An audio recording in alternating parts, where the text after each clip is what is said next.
예, 시편 32편 9절에서부터 11절까지 제가 봉독해 드리겠습니다. 너희는 지각 없는 말이나 노새같이 되지 말라. 그것들의 입은 재갈이나 굴레로 꼭 물려져야 하나니 그렇지 않으면 그것들은 내가 가까이 올까 함이라. 악인에게는 많은 슬픔이 있으나 주를 신뢰하는 자는 자비가 그를 두르리라. 너희 의인들아, 주 안에서 기뻐하고 즐거워하라. 마음이 정직한 너희는 모두 기쁨으로 소리칠지어다. 아멘. 자, 오늘은 이제 여러분과 함께 했던 32장을 이렇게 좀 마치고 33장으로도 좀 진입을 해보겠습니다. 자, 오늘 이 32편은 다윗이 지난날 죄를 하나님 앞에 고백하지 않았을 때 감정과 하나님께 죄를 고백하고 난 이후의 자유, 이 두 가지를 우리에게 말씀드렸다고 했습니다. 그렇게 하나님 앞에 죄를 용서함을 받고 난 뒤에 그 자유함을 얻고 난 이후에 주변을 돌아보니까 자기의 죄에 대해서 하나님 앞에 내어놓지 않고 고집을 부리는 사람들을 향해서 권면을 하고 있죠. 그렇게 만약에 죄를 하나님 앞에 내놓고 회개하지 않았을 때 정말 뼈가 마르고 그 다음에 여름철 가뭄으로 자기 마음이 드라이 된 것처럼 그런 고통을 겪었으니까 그 이후에 회개하고 난 뒤에 엄청난 이 자유함을 얻고 보니까 아직도 하나님 앞에 죄를 토설하지 못하고 마치 오늘 여기 본문대로 하면 노새처럼 이렇게 고집을 부리는 사람들을 향해서 권면을 하고 있죠. 그렇게 하지 마라. 자유의 자리로 나오라. 라고 청중에게 권면하면서 노새가 여기 등장이 되고 있는데 성경에 보면 노새는 항상 이런 동물로 나오거든요. 사고력이 부족하고 분별력이 없고 또 이해력이 없으며 그저 고집만 부리는 이런 동물로 이렇게 묘사되고 있습니다. 고집. 여러분, 우리가 하나님 앞에 나가서 회개하고 용서함을 받고 이러는데 장애물이 하나 있다면 아마도 자기 죄에 대해서 인정하지 않으려고 하는 고집일 것입니다. 그렇죠. 어쩌면 우리가 우리 안에 있는 이 고집으로 인해서 참 많은 시간, 많은 세월 고통을 받고 지나온 사람들도 있겠죠. 자, 이런 고집에 대해서 성경은 말씀하고 있는 부분이 있죠. 로마서 2장입니다. 우리 한번 계속 이제는 예배 시간에 성경도 같이 좀 찾도록 하겠습니다. 로마서 2장 5절 여기서부터 한번 보실까요? 이렇게 이야기하고 있습니다. 자, 다만 너희 완고함과 회개하지 아니하는 마음을 따라 진노의 날과 하나님의 의로운 심판이 계시될 그날에 임할 진노를 내게 쌓을 뿐이로다. 그러면서 그분께서는 각 사람이 행한 대로 갚아 주시리니 이렇게 말씀하고 있죠.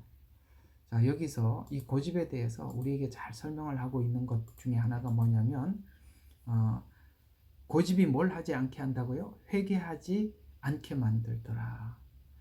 그것이 진노의 날 진노를 쌓을 뿐이더라. 이런 말씀을 하고 있죠. 그럼 가인이 범죄한 이후에 하나님께서는 가인에게 찾아오셔서 권면을 하셨어요. 내가 그 하나님 앞에 죄를 다스리지 못하면 죄가 엎드려지느니라 이렇게 말씀하고 있죠. 여러분, 이 고집이라는 것이 회개하지 못하게 할 뿐만 아니라 이게 어떤 문제를 가지고 오느냐면은 죄를 고정시켜 버리고 그리고 죄를 고정시켜 놓으면 그 죄 위에 또 다른 죄가 이렇게 엎드려지니까 쌓아질 수밖에 엎드려진다라고 표현하고 있어서 좀 말이 좀 복잡한데 그 말은 다른 말로 이렇게 쌓여진다 이런 뜻이 되는 거거든요.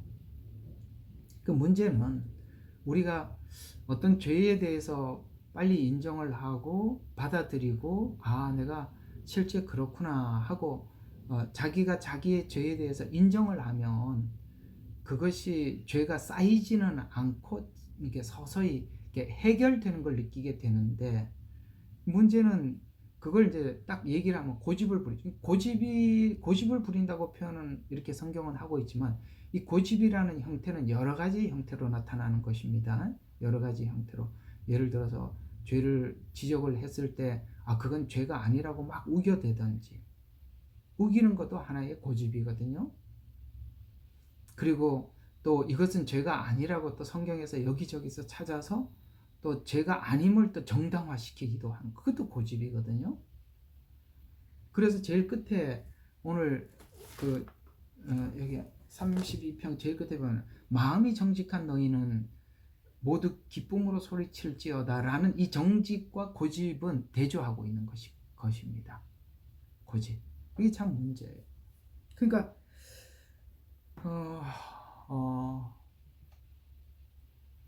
죄에 대해서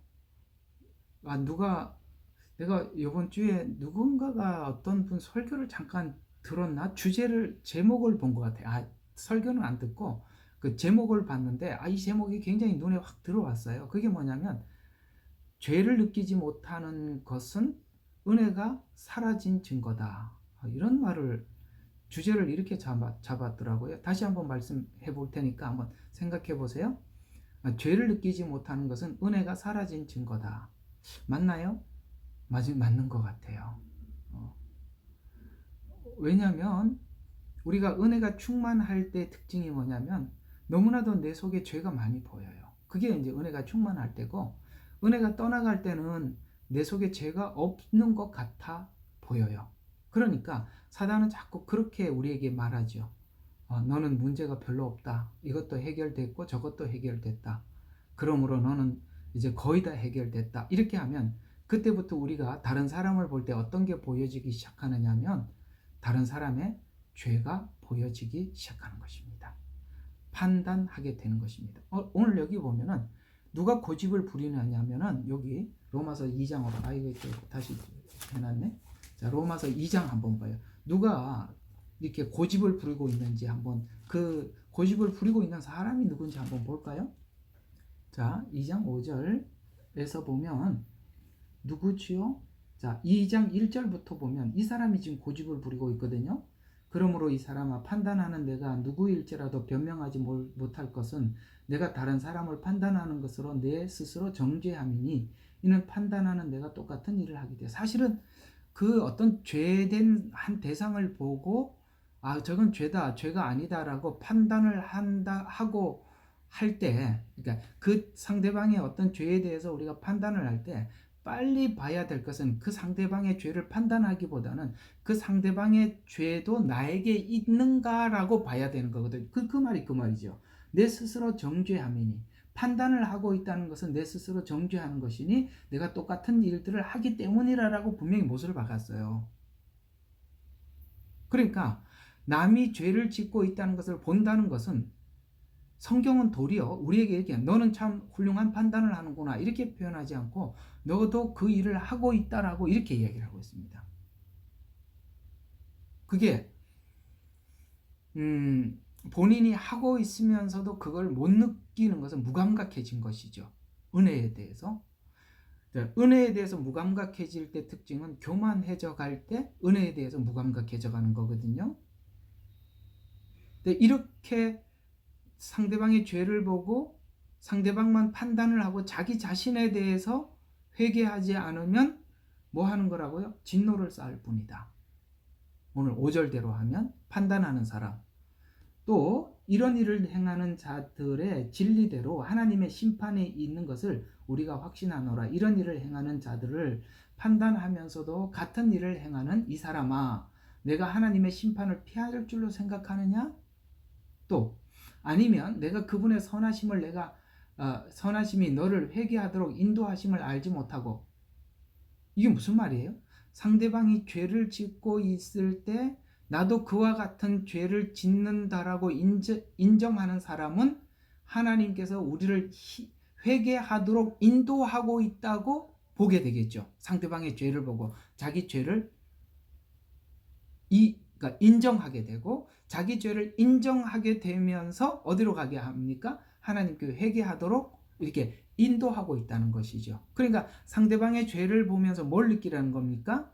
나도 그 죄를 보게 하고 하나님께 회개하도록 나를 인도하고 있구나, 이렇게 생각을 해야 되는데, 그렇게 생각을 하지 않는 것은 오늘 여기는 고집이다, 이렇게 이야기를 하고 있는 것입니다. 그래서 하나님의 선하심과 관용과 오래 참으심이 풍성함을 무시하느냐? 이게 무슨 말이냐면, 자, 우리가 한번 일상을 살아가면서 하나님의 인도하심들을 한번 생각을 해 보자고요. 하나님의 인도하심을 생각해 보자고요. 그래서 하나님은 우리에게 성경을 읽을 때도 어떤 우리가 하나님 앞에 내놓아야 할 죄를 생각나게도 하시지만, 사람을 만나서도 그걸 말씀하고 계시는 거거든요. 그러니까 우리가 매일매일 살아가면서 어떤 사람들의 그런 모습들을 보면서 우리 자신을 인도하고 있지요. 어떤 방법으로? 너에게도 이런 문제가 있음을 인지해라. 그렇게 하나님의 선하심을 보고도 오늘 뭐 하게 된다? 노새처럼 돼버리면, 고집이 생기면 하나님의 심판을 쌓게 된다. 오늘 가인대로 표현하면 죄가 엎드려지게 된다라는 말씀입니다. 그러면서 10절에 보면 이렇게 한다면 자, 우리 인생이 어떻게 되냐? 하나님께서 회개로 인도하기 위해서 말씀도 하시고 사람들의 어떤 그 모습 속에서 자기 모습을 보고 회개하는 대로 인도하시는데, 그걸 하지 않으면 그의 인생이 이러하다. 10절 뭐라고 이야기해요? 대가를 치른다. 어떤 대가? 자, 10절 한번 봅시다. 악인에게는 많은 슬픔이 있으나 주를 신뢰하는 자는 자비가 그를 두루리로다. 아멘. 어떤 악인? 노새 같은 악인. 그래서 이런 게 있어요. 참 우리가 이 부분에 대해서 모두 다 함께 공감하시리라고 저는 믿습니다만, 하나님께서 우리가 회개해야 하고 용서받아야 해결해야 될 문제들을 각 사람들을 볼 때마다 저 문제는 내 안에 있구나, 내 안에 있구나, 이런 것을 하나님 많이 보게 해주시는 것은 하나님의 선한 인도십니다. 그랬죠? 우리에게 하나님께서 말씀하시는 방식이죠. 우리를 깨닫게 하는 방식인데, 계속 노새처럼 고집을 부리면 하나님께서는 그 회개하기 위해서 이끌어내실 거고, 나는 그쪽은 이제 그 노새처럼 고집을 부르면 인생이 어때요? 슬픔이 많대요. 많은 슬픔이 돼요. 그러니까 고집을 부리니까 얼마나 그 삶이 참 힘들겠어요. 그죠? 맞죠? 저는 이렇게 저와 사모님은 이렇게 많은 성도들을 목양을 하잖아요. 목양하면서 얼마나 많이 받겠습니까? 고집을 부려서 하나님 앞에 이리 혼나고 저리 혼나고 정말 많은 슬픔이 있어요. 그런데 주를 신뢰한다라는 말의 뜻은 하나님 앞에 나가서 이 죄를 용서함을 받고, 그럴 때 뭐가 있어요? 자비가 그를 두루리로다. 이 둘의 길은 우리가 이런 부분을 지적을 받고 하나님 앞에 나아가느냐 노새처럼 되느냐에 따라서 삶이 슬픔이 많을 수도 있고 하나님의 자비가 그의 삶을 두를 수도 있고, 이렇게 성경은 오늘 다윗은 우리에게 권면을 하고 있습니다. 여기까지는 모두 다 잘 아는 이야기라고 여겨지고, 자, 그래서 11절에 이렇게 끝을 냅니다. 너희 의인들아 주 안에서 기뻐하고. 왜요? 하나님의 자비로 인해서 기뻐하고 즐거워해라. 마음이 정직한 너희는 모두 기쁨으로 소리칠지어다. 기쁨, 이 말이 계속 나오고 있어요. 자, 이 기쁨, 오늘은 이 기쁨에 대한 이야기로 32장을 마쳐보도록 하겠습니다. 회개한 자들에게 찾아오는 기쁨, 우리 갈라디아서로 가봅시다. 그 기쁨을 갈라디아서에서 잘 설명해 주고 있어요. 3장 21절에서 29절 한번 봅시다. 어떤 자유? 3장 21절부터 제가 봉독하겠습니다. 그렇다면 율법이 하나님의 약속들을 거스르느냐? 결코 그럴 수 없느니라. 만일 율법이 생명을 부여할 수 있는 것으로 주어진 것이다면 진실로 의도 율법에 의하여 되었을 것이라. 그러나 율법은 우리에게 어떤 역할을 해요? 처음에 너는 죄인이다라는 죄 있음, 이걸 알려주는 것이지요. 그러니까 율법은 우리에게 직접 생명을 줄 수는 없어도 생명의 자리로 안내하는 일은 하지요. 만약에 율법이 없었다면 아무도 죄를 죄로 여기지 못했을 거니까요. 그래서 21절, 그래서 진실로 의도 율법에 의해서 되었을 것이라. 그러나 성경은 모든 것이 죄 아래에 있다고 단정하였으니, 자, 누가 죄 아래에 있다고 단정하도록 만들었나요? 율법이죠. 그렇죠? 오늘 여기 시편 32편대로 표현하자면 하나님이 보낸 나단 선지자가 죄를 지적함으로써 다윗은 드디어 자기 죄를 하나님 앞에 가져갈 수 있었듯이 율법도 그런 역할을 했어요. 그래서 단정하였으니 이는 예수 그리스도를 믿음으로 말미암아 약속을 믿는 사람에게 주려는 것이라. 그러니까 율법을 통해서만이 뭘 발견할 수 있냐면 하나님을 믿음으로 우리가 죄 용서함을 받고 하나님께 의를 얻을 수 있다는 것을 알게 하기 위해서 율법은 주었다. 주려는 것이라. 그러나 믿음이 오기 전에 우리는 율법 아래서 감시를 받았으며 나중에 믿음이 계시될 때까지 갇혀 있었어요. 그러니까 하나님은 이런 거죠. 율법은 모든 사람들, 율법을 아는 사람들에게 어디다 가둬놨어요. 죄인이라는 것을 인지하도록 가둬놨죠. 그렇죠? 그러니까 똑같이 다 가둬져 있는 상태이죠. 그래서 모든 사람들을 율법이라는 테두리 안에서 가둬놓고 오직 한 개의 문만 열어놨죠. 그게 뭐죠? 하나님의 자비로 용서함을 받는 믿음의 문 하나만 열어놨죠. 로마서에서도 보면 유대인도 이방인도 모두 다 하나님의 자비 안으로 자비의 문으로만 빠져나갈 수 있도록 모두 다 가두었다 그랬어요. 가두어 놓고 한 문만 열어놨다는 것이죠. 베드로의 표현대로 하자면 천하 인간의 구원받을 것은 오직 예수 그리스도만이 구원자라는 것을 알도록 율법은 가두어 놨다. 갇혀 있느니라. 그리하여 율법이 우리를 그리스도께로 인도하는 뭐가 되세요? 지도교사, 그 책은 아마 몽학선생 이렇게 나와 있을 것입니다. 이는 우리를 믿음으로 의롭게 하려 함이라. 주려는 것이라. 갇혀 있느니라. 이것들은 전부 다 뭐가 하는 일이라? 율법이 하는 일이었다. 자, 율법이 하나는 뭐 했다고요?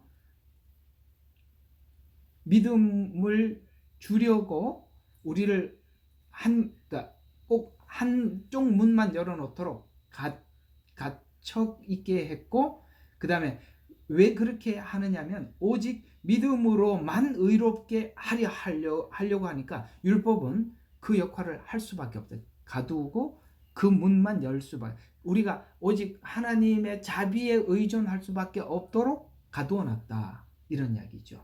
그래서 이게 이제 그 몽학 선생이라고 나와 있는데, 몽학 선생은 이스라엘의 어떤 그 가정의 청지기 중에 가장 똑똑한 사람을 자기 아들을 교육시킬 수 있는 지도교사로 세우지요. 그래서 초등학교 학교 입학하기 전까지는 실제는 종이지만 그 아들을 가르치는 청지기로 가르쳐 주다가 이제 그 아이가 이제 학교에 정식으로 공부를 하러 가서 학생이 되면 이 몽학 선생은 선생이었다가 자기 아들이 학교 입학하는 순간 다시 종으로 돌아가는 것입니다.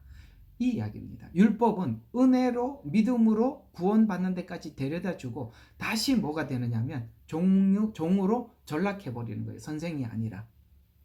오케이? 여러분들 예수 안에서 믿음으로 거듭난 이후에는 이제는 하나님의 말씀이 내 마음에 들어오고 하나님의 사랑과 함께 내 마음에 들어왔기 때문에 이제는 몽학 선생처럼 이런 율법이 하라 하지 말라라는 그 말에 의해서 우리가 하나님 말씀을 따르는 것이 아니라 그러니까 하나님의 그 사랑이 나를 강권해서 하나님 율법을 지키게 만들기 때문에 더 이상 율법은 우리에게 큰 역할을 할 수 없는 것이죠. 바로 그런 이야기가 되겠습니다. 그래서 지도적 교사가 되었으니 이는 우리를 믿음으로 의롭게 하려 함이라. 믿음이 온 후로 우리는 더 이상 지도교사 아래에 있지 아니하듯. 자, 여기서 22절부터 24절까지는 몽학 선생에 대한 율법의 역할을 물론 그 앞에서도 계속 했습니다만 오늘 읽은 대로 하자면 얘기하다가 25절은 뭔가 이렇게 전환점을 설명을 하고 있는데 믿음이 온 후로라고 이야기함으로써 우리는 더 이상 지도교사 아래에 있지 아니하도다. 너희가 다 예수 그리스도를 믿음으로 말미암아 하나님의 뭐가 됐어요? 자녀가 되었단 말이에요. 그러니까 하나님의 자녀가 되었으니까 이제는 이 종은 의미가 없는 것이죠. 그래서 자녀가 되었느니라. 너희 가운데 그리스도 안으로 침례를 받은 사람은 그리스도로 옷 입었느니라. 신분이 변화되었다. 그러면서 유대인이나 헬라인도 없고 종이나 자유인도 없으며 남자나 여자도 없으니 이는 너희 모두가 그리스도 예수 안에서 하나가 되었기 때문이다. 차별이 없어졌다는 것이고 너희가 그리스도의 것이면 너희는 아브라함의 씨요 약속의 상속자들. 자, 뭐가 됐어요? 자녀니까 상속자. 종은 상속을 받을 수가 없어요. 종은 상속을 받을 수 없어요. 자녀예요. 그래서 우리의 신분은 어디까지 왔다고요?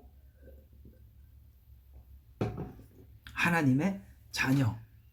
더 나아가서 하나님의 것이 나의 것이 될 만큼 상속자가 되었다라고 말하면서 우리 또 자유를 조금 더 이야기하고 오늘 32장을 마쳐봐요. 그래서 4장 1절부터 조금 더 가봅시다. 이제 내가 말하노니 그 상속자가 모든 것이 주인이지만 어린 아이일 때는 자녀가 되긴 되었지만은 자녀 중에 어린아이 자녀도 있죠. 그래서 어린 아이일 때는 종과 다를 바 없어서 아버지가 미리 정해 놓을 때까지 보호자와 청지기 아래 있느니라. 이와 같이 우리도 어린아이였을 때는 세상의 초등학문 아래서 종노릇하였으나. 자, 이게 뭐냐면 이 율법 아래 있을 때, 자, 이런 이야기입니다. 자, 봐요. 율법 아래 있을 때 율법을 통해서 죄를 깨닫게 하고 그 다음에 그 하나님의 자녀가 되는 신분으로 바뀌었다라고 3장에서는 설명을 하다가 4장에 와서 하는 이야기가 뭐냐면, 자, 그렇다면 그 몽학 선생 아래 있을 때에는 그러면 그 아버지의 자식이 아니었냐라고 묻는 거예요. 한번 물어봅시다. 몽학 선생이 가르칠 때는 이 자녀가, 오늘 여기 말하는 이 자녀가 그 아버지의 자녀는 아니었습니까? 아니면 원래 그때도 아버지의 자녀였습니까? 자녀였죠. 자녀였기 때문에 그 자녀를 청지기에게 맡겼던 것이죠. 무슨 말일까요? 놀랍게도 이건 또 하나의 그 예정의 과정을 또 설명을 하고 있는 것입니다. 하나님께서는 우리를 죄를 깨닫게 하기 위해서 그 몽학 선생과 같은, 예를 들어서 이스라엘대로 표현하자면 이스라엘에서는 율법이라는 구약 성경이 있어서 그 구약 성경을 통해서 자기가 죄인이라는 걸 깨닫게 되지만 이방인인 우리는 율법을 통해서 죄인이라는 걸 깨닫고 들어온 것이 아니라, 그렇죠? 갖가지 하나님께서 우리를 하나님 안으로 인도하는 여러 가지 방법들.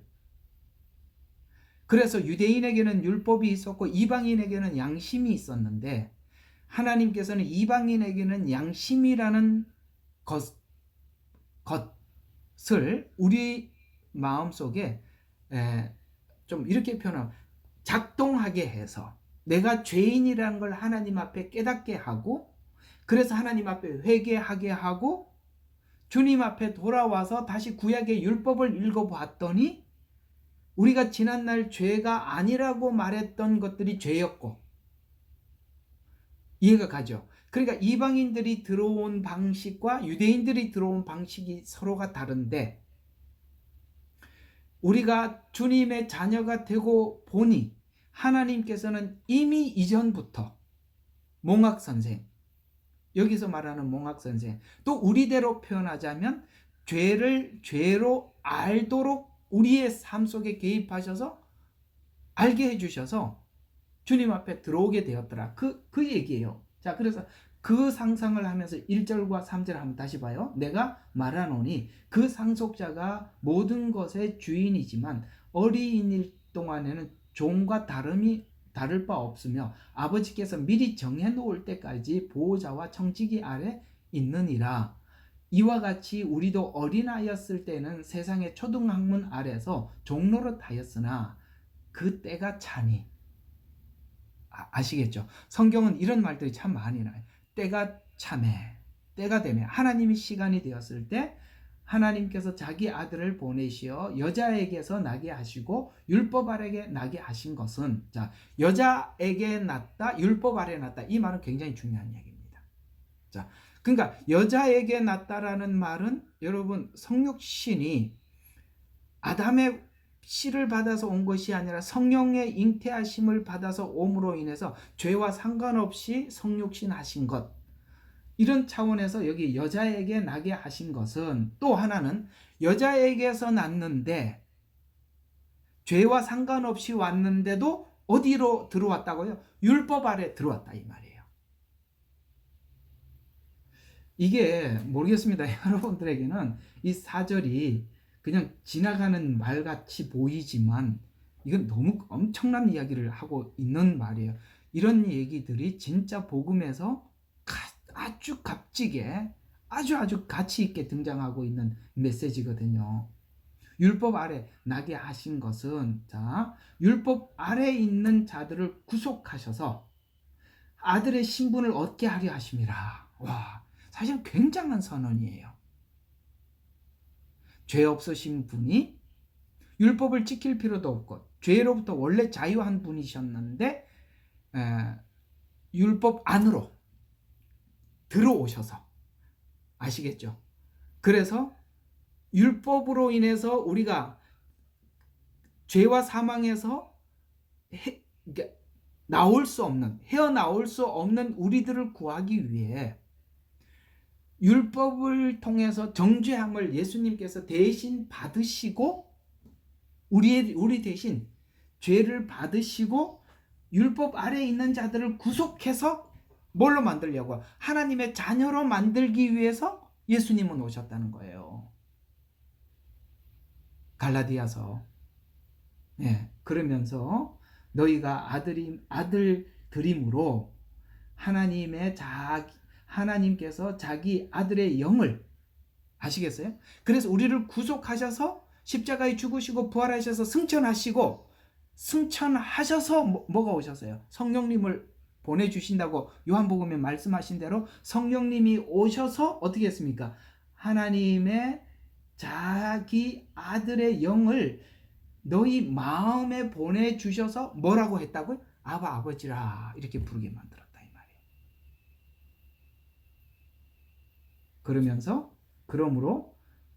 그러므로 이제 정리가 되는 거예요. 야, 이제 율법이 어떤 역할을 했고 우리가 예수님을 믿어서 하나님의 자녀가 된 것이 무엇인지를 7절에서 정리를 하는데, 그러므로 너는 더 이상 종이 아니요 아들이니, 뭐예요? 아들이면 그리스도를 통한 상속자니라. 엄청난 복음의 선언입니다. 여러분들은 하나님의 자녀 된 자로서 하나님이 준 율법을 다시 눈을 뜨고 보는 것입니다. 다시 눈을 뜨고 보는데 그 다시 눈을 뜨고 볼 때 어떤 방식으로, 종은 책임이 없죠. 종이 책임이 있나요? 책임감을 느끼나요? 종이 자발적인 마음, 자발적인 그 감정을 가지고 대합니까? 아니죠. 아들은 종과 달라요. 이걸 이렇게 표현을 하고 설명을 하면 여러분들이 좀 이해하기 좋을 거예요. 여러분, 회사에서 직원들은, 회사 직장 생활 해보신 분들은 아실 거예요. 때르르르 종치면 일 시작합니다. 그리고 점심시간에 때르르 하고 종치면 밥 먹으러 가죠. 그 다음에 때르르 종치면 오후에 일 시작합니다. 그리고 때르르 종치면 바로 스위치 끄고 퇴근합니다. 그런데 그 회사의 자식, 앞으로 이 회사를 이어받을 상속자인 아들은 그렇게 생활을 못하지요. 남들이 다 퇴근하고 난 뒤에 점검해 봐야 하고, 앞으로 어떻게 해야 되는 것인지 구상해야 하고. 여러분, 하나님의 말씀을 어떻게 종처럼 들으십니까? 자녀처럼 들으십니까? 이걸 묻는 겁니다. 아시겠어요? 그래서 마음 없이 하나님의 말씀을 따르면 의무적으로 따르기 때문에 달라요. 내 것을 내 물건을 사용할 때와 남의 물건을 사용하는 것은 마음가짐이 다른 거예요. 아셨죠? 그런 겁니다.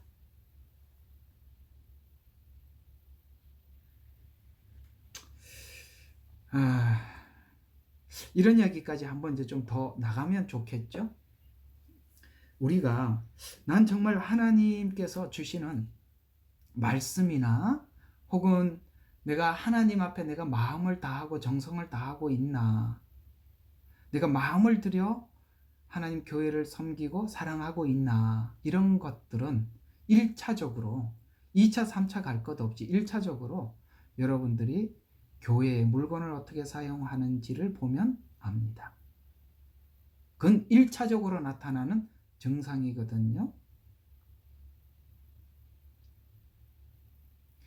모르겠어요. 저는 참 은혜 받고 드는 생각들이 뭐였냐면, 다들 교회에서 이렇게 예배 드리고 집으로 돌아가고 난 뒤에 교회 전체 구석구석 다니면서 혹 흐트러져 있는 거 정리하고, 혹시나 뭔가가 좀 무질서한 거 있으면 싹 정리를 해놓고 가고 싶은 마음이 들 때, 이게 주인된 마음으로 보는가 아니면 그저 그냥 형식적으로 보는가에서 그런 차이가 있겠다라는 생각이 들었었습니다. 여러분 어떻게 생각해서요?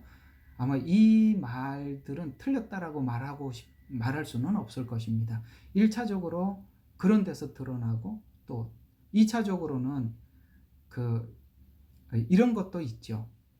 어떤 목사님이 담임 목사와 부목사의 차이가 뭔지 아십니까? 그러면서 딱 한마디로 정리를 하겠습니다. 담임 목사는 물건을 하나 살 때도 여기서 사야 되나 저기가 싸나 돌아다니면서 사지만, 부목사는 아무리 비싸도 가까운 데 가서 사고 돌아옵니다. 뭐 이런 이야기를 하는데, 그 말 속에서 여러분 대입시켜 보면 다 나올 겁니다. 뭔 얘기인지 아시겠죠? 예, 자기 것, 남의 것 보는 시각이 달라요. 또 교회 안에 있는 어떤 일들을 할 때도 교회 다른 사람들을 많이 생각을 하는 것이죠. 바로 이런 부분들이에요. 그러니까 이런 것까지 여러분들이 눈에 들어와야 하고, 당연히 들어와야 하고, 당연히 살필 줄도 알아야 되는 것이에요. 그렇게 할 때 여러분 스스로가 내가 정말 하나님을 진심으로 사랑하는 마음이 내 마음속에 자리 잡혀 있는가, 이런 부분들도 우리 스스로 체크해 볼 수 있는 체크리스트라고 생각을 하고 한번 여러분들에게 말씀을 드려봤습니다. 한번 이런 생각을 하시면서 여러분들이 교회 생활을 하면 여러분 자신을 이렇게 관찰하는 데 많이 도움이 되실 것이라 생각이 듭니다. 오늘 또 33편 조금 진입을 서론을 좀 하고 지나가죠. 그래야 다음 주에 좀 빨리 시작할 수 있을 것 같습니다. 자, 32편과 33편의 관계부터 좀 설명을 해드리겠습니다. 32편에 보게 되면 오늘 갈라디아서 말씀으로 정리를 마쳤는데요. 이런 이야기죠. 우리는 하나님이 종으로 부르시지 않고 하나님의 자녀로 부르셨다. 하나님의 자녀가 되기 위해서는 바로 하나님 앞에 죄 용서함을 받고 하나님의 자녀 된 자들이 바로 하나님께 용서받은 경험을 가진 자들이 하나님의 자녀다 라고 32편에서는 결론을 내리고 33편에 들어와서는 어떤 이야기를 하느냐면 32편에서와 같이 하나님 앞에 용서함을 받고 하나님의 자녀 된 자들아 다 함께 모여 하나님께 예배하자라는 이야기입니다. 자, 예배는 바로 그래서 교회라는 말의 뜻이 뭐죠? 에클레시아. 하나님께서 이렇게 모으신, 하나님께서 택하여 모으신 자들이 모여 있는 곳. 그것이 에클레시아 교회지요. 그래서 하나님 앞에 죄 용서함을 받고 하나님의 자녀 된 자, 그 경험이 있는 자들아, 우리가 함께 모여서 하나님께 찬양하자. 하나님의 통치를 기뻐하자. 하나님을 노래하자. 이러는 것이 바로 교회요. 함께 모여서 드리는 예배지요. 그래서 오늘 33편은 열방과 모든 사람을 통치하는 하나님을 찬양함. 그리고 저자는 미상이에요. 성경에 이제 특별히 시편에서 저자가 미상인 시들 중에는 공감시가 있어요. 공감시라는 것이 뭐냐면 이 말에 대해서는 누구나 공감한다라는 것이거든요. 그러니까 오늘 이 33편을 쭉 읽으면서 우리가 어떤 느낌을 받느냐면 그래 나도 죄 용서함을 받은 경험이 있어. 하나님의 은혜를 나도 경험했어. 오늘 갈라디아서 3장과 4장에 있는 말씀처럼 나는 하나님의 자녀이며 하나님 앞에 자유를 경험한 사람이야. 그래서 뭡니까?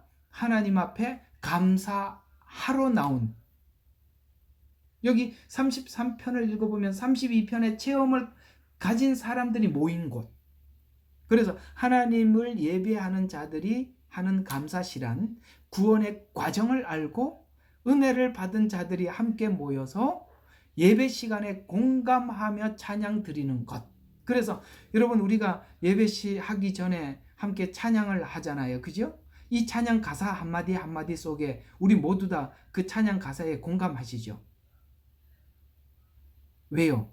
우리는 그 가사 한마디 한마디 속에 우리도 여기에 하나도 부인할 게 하나도 없다는 것이죠. 그런 의미에서 우리가 이 공감시라는 것인데요. 자, 이 본시의 기록 배경을 보면 사무엘하 10장에서 12장에 암몬과 아랍 전쟁, 이 두 전쟁을 소개하고 있습니다. 전쟁 후에 승리한 후에 지었거나 혹은 열왕기하 18장 13절과 19절에 보면 히스기야 때 사네립이 침공을 했습니다. 그때 하나님께서 이 사네립 군대를 물리치고 난 이후에 구원받은 것을 배경을 두고 기록하고 있는데 마치 이것은 암몬, 아람 혹은 사네립과의 전쟁 이런 부분들은 바로 우리가 사단의 세력으로부터 우리를 구해내셔서 죄와 사망의 권세로부터 우리를 구원하신 것과 동일한 의미에서 상상해 보시면 되는 것입니다. 우리도 마찬가지죠. 이 전쟁에서 구해낸 것처럼 우리를 죄와 사망 가운데서 건져주시고 용서함을 받은 자로서의 그 자유라는 이런 측면에서 이 33장은 그런 배경을 가진 자들이 모여서 하나님을 찬양하는 것인데요. 오늘 1절부터 3절만 좀 하고 맞춰보도록 하겠습니다. 자, 1절과 3절에 보면 의인들을 향한 여호와의 찬양의 초청입니다. 1절을 한번 볼까요? 이렇게 시작이 되고 있습니다. 자, 오 너희 의인들아 주 안에서 기뻐하라. 찬양은 정직한 사람에 합당한 것이라. 자, 여기 말하는 정직한이라는 말은 32편 11절에 보면 마음이 정직한 너희라고 이야기하죠. 그렇죠? 우리가 마음이 정직하다는 말은 하나님께서 죄를 지적을 할 때 그렇습니다. 저는 죄인입니다. 라고 하나님 앞에 회개한 자들이잖아요. 그들이 하나님 앞에 용서함을 받아서 뭐가 됐습니까? 33편 1절이니까 너희 의인들아 의인이 된 거죠. 이해가 가시죠? 그러니까 이런 로마서의 구조나 여기 시편에서 기록하고 있는 내용은 로마서처럼 구조적으로 세밀하게 정리는 안 돼 있지만 각 시편에서 우리가 구원받은 과정 속에서 겪었던 이런 우리의 개개인이 찾아온 경험들은 모두 다 다르지 않고 같은데 로마서에서는 그걸 체계적으로 정리해 주었을 뿐인 것이죠. 그래서 누가 하나님 앞에 찬양할 수 있다고요? 마음이 정직해서 하나님 앞에 회개하여서 의롭게 된 자들. 그래서 의롭게 된 자들은 여호와를 찬양할 수밖에 없는데 정직한 자들은 하나님을 만날 수밖에 없고 하나님을 만난 사람들은 자연스럽게 그분을 찬양할 수밖에 없더라 라고 말씀을 하고 있는데 어떻습니까? 여러분 이 말에 대해서 모두 다 아멘이시죠? 우리가 주님을 만나고 난 이후에 우리 입에서 끊임없이 나올 수밖에 없었던 것은 하나님을 향한 찬양이었습니다. 너무너무 감사하고 너무나도 감사하고 또 감사해서 우리는 그 입에서 단 1분 1초도 하나님을 향한 영광과 이 찬양을 멈출 수가 없었던 경험을 하셨을 것입니다. 그래서 구원받은 자들에게 나타날 수밖에 없는 것은 하나님을 향한 감사와 찬양인데요. 오늘 34편 1절을 보면 또 그 다음 시편이거든요. 1절을 보면 내가 항상 주를 송축하리라 라고 말을 해서 뭐라고요? 내가 항상 하나님 앞에 계속 송축할 것이다. 그러면서 그를 찬양함이 계속 내 입에 있으리로다. 아멘. 예, 그렇습니다. 우리가 구원받고 난 이후에 나타나는 가장 첫 번째 증상은 하나님을 끊임없이 찬양하는 것이에요. 그리고 그 찬양은 우리가 그 하나님을 그때 딱 죄용서함을 받는 그것으로 끝나는 것이 아니라 하나님의 그 자비하심을 맛을 본대요. 맛. 8절. 주를 두려워하며 세상의 모든 것 맛보아 8절. 예. 34장 8절입니다. 주의 선하심을 맛보아 알지어다. 맛. 이 맛이라는 말이 혹시 제가 시편 욥기 할 때 맛 이야기 많이 한번 했는데 혹시 기억하시는지 모르겠습니다. 맛. 욥은 하나님의 쓴 맛을 봤대요. 쓴 맛. 예.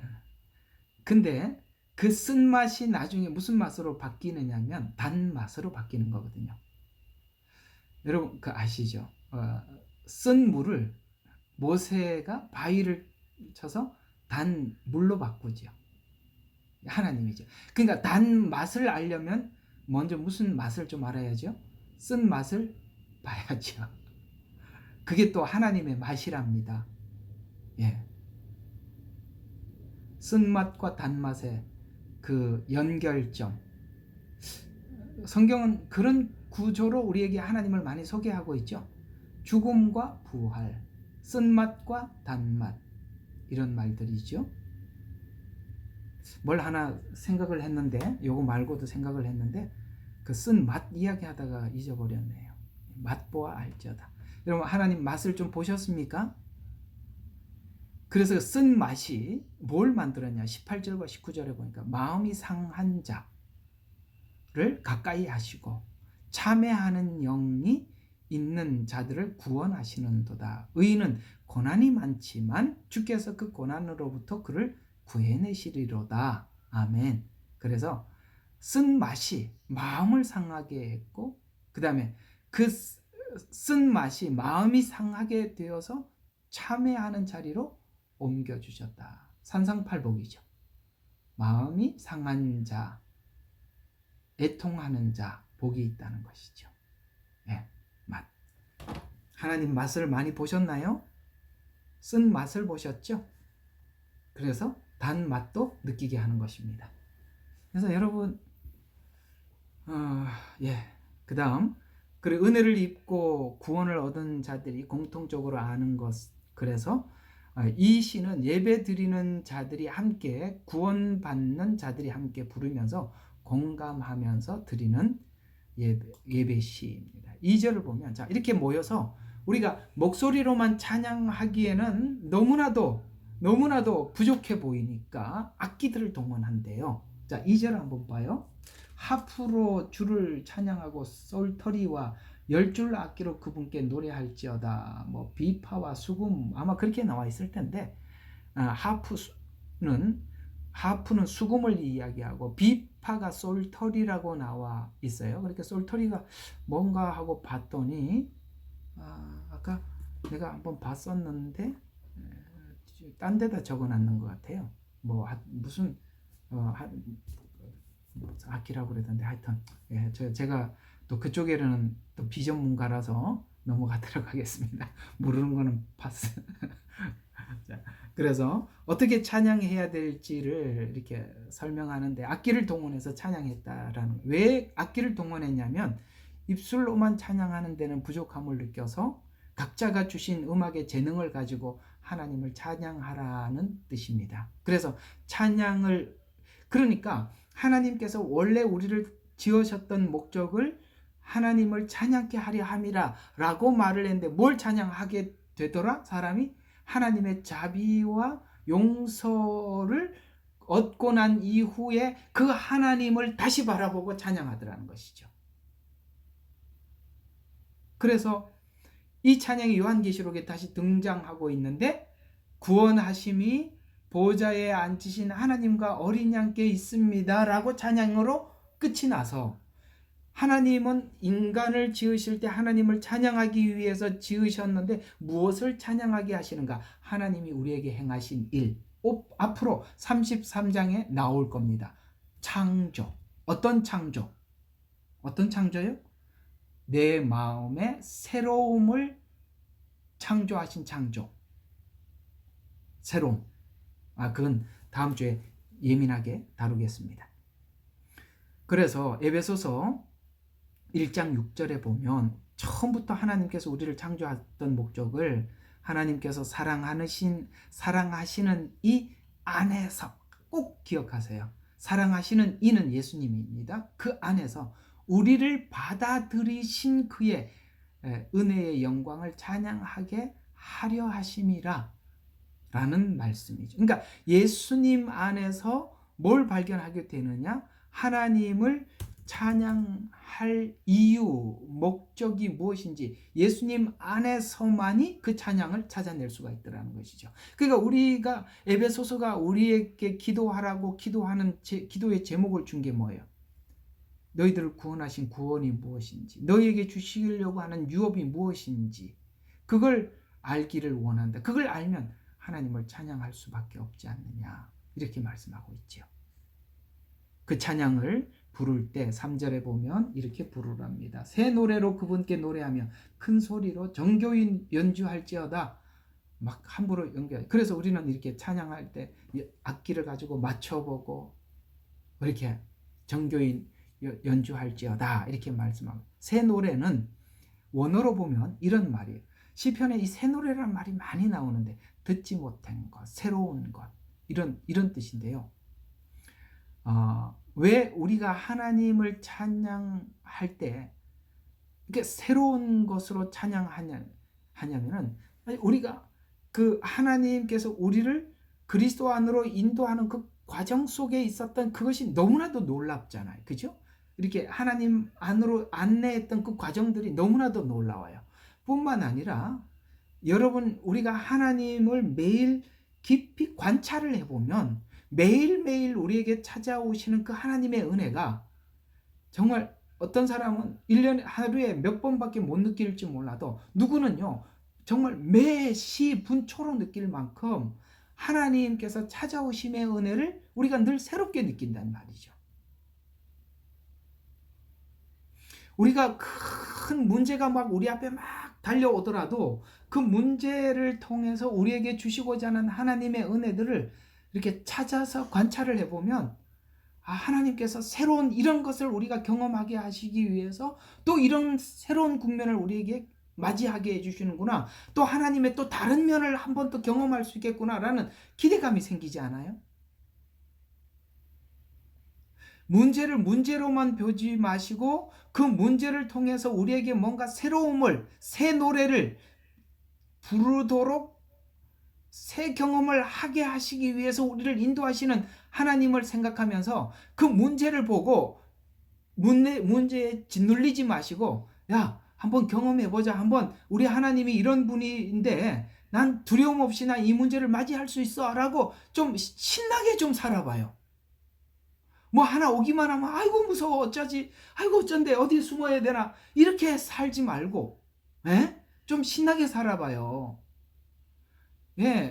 아주 불안하게 사는 것도 한 인생이지만 그렇게 살기에는 너무나도 불행합니다, 인생이. 그죠? 우리는 하나님이라는 든든한 후원자가 계시잖아요. 그러니까 이게 좀 통을 좀 크게 해서 덤벼봐. 나도 할 수 있어. 뭐 우리는 별로 힘 없지만 우리 뒤에 하나님 계시잖아요. 그럼 좀 배짱들 좀 가지고 뭐 하나 올 때마다 막 이리저리 헤매지 마시기를 정말 축원합니다. 이게 그런 사람들은 매일 우거지상으로 막 이렇게 찾아오기 때문에 너무 힘들어요. 목회 좀 즐겁게 하도록 문제 앞에서 덤덤하게 와가지고 목사님, 이런 문제가 있지만 저는 뭐 큰 걱정 안 합니다. 이렇게 와야 되는데 죽겠어요. 이거 어떻게 하면 좋습니까? 이렇게 오면 저도 힘들다니까요. 사모님도 힘들고. 좀 신나게 삽시다. 새 노래 그걸 만들고 싶어 하시는 것입니다. 자, 왜 우리가 새 노래가 계속 만들어질 수밖에 없느냐? 이 성경 구절 하나 여기서 그 답을 제공하고 있습니다. 고린도전서 2장 9절입니다. 찾지 말고 그냥 적어놨으니까 한번 봐요. 하나님께서 자기를 사랑하는 자를 위하여 예비하신 것들은 눈에 보지 못하였고, 그러니까 새로운 세계로 진입하는 거죠. 그죠? 눈에 못 봤던 거예요. 그 다음에 마음속에 들어본 적도 없는 것이라. 아멘. 그러니까 우리는 계속 새로운 경험을 통해서 새 세계로 인도하고 계시고 새롭게 우리를 업그레이드해 가고 계시죠. 그걸 하나님이 계속 준비시켜서 우리에게 또 찾아오고서 만나고 이렇게 해주셔서 그거 우리가 맞이하고 넘어가다 보면 새 노래 뭐예요? 이 세상에서는 만들어질 수 없는 하나님 안에서만 하나님을 경험한 자에게만 얻을 수 있는 이런 것들을 우리가 경험하게 하시더라. 그래서 자기를 사랑하는 자들을 위해서 짠 하고 하나님 가져다 주는 것이 우리가 생각도 못했던 걸 가져다 준답니다. 생각도, 물론 여러분들 일상 속에 일어나는 수많은 일들은 생각도 못했던 것들일 거예요. 그 하나님을 경험하면서 역대상 15장 16절에 보니까 솔터리, 하프, 심벌주로 소리내며 기쁨으로 그 목소리를 높이기로 하니. 시편 81편 2절에 시를 지어라 탬버린과 솔터리, 작은 하프, 여기다 적어놨네. 이게 작은 하프랍니다. 솔터리가. 그래서 함께 즐거운 하프도 이리 가져오라. 이렇게. 왜? 너무 신나잖아요. 그냥 목소리로 찬양하기에는 부족해요. 그래서 하나님 앞에 악기로 찬양. 그래서 여러분 아시다시피 성전에는 노래하는 자들이, 전문으로 찬양하는 자들이 성전에는 있었던 것이에요. 자, 오늘은 33편 3절까지 여러분들과 함께 말씀을 나누었습니다. 정리를 한번 해보겠습니다. 여러분, 오늘 우리에게 이 회개를 경험하고 자유를 경험했던 다윗은 우리 모두에게 권면을 하십니다. 뭘 권면하시나요? 얘들아, 하나님께서 회개하라고 말씀하셨을 때 그걸 이제 말씀하시는 방식은 여러 가지 다양하다 그랬습니다. 사람을 통해서 우리에게 교훈하시든지 말씀을 주시든지 뭐 어떤 방식으로든지 우리에게 그렇게 말씀하셨을 때 뭐같이 되지 마라? 노새처럼 되지 마라. 분별력 없고 이해력 없고 그저 고집만 부리지 말아라. 왜? 우리가 하나님 앞에 나와서 죄를 용서하여 자유함을 얻게 하려 함이라 라고 말씀하고 있습니다. 이 경험을 한 자들, 자 33편에 뭐라고요? 다 모여 우리 하나님을 노래하자, 찬양하자. 당신이 경험한 그 하나님을 노래하고 우리 같이 찬양합시다. 그래서 33절에는 32절과 같이 용서함을 받은 자들이 함께 예배하는 예배시입니다. 32절과 33절 이렇게 연결시켜 놓고 다음 주에 계속 하도록 하겠습니다.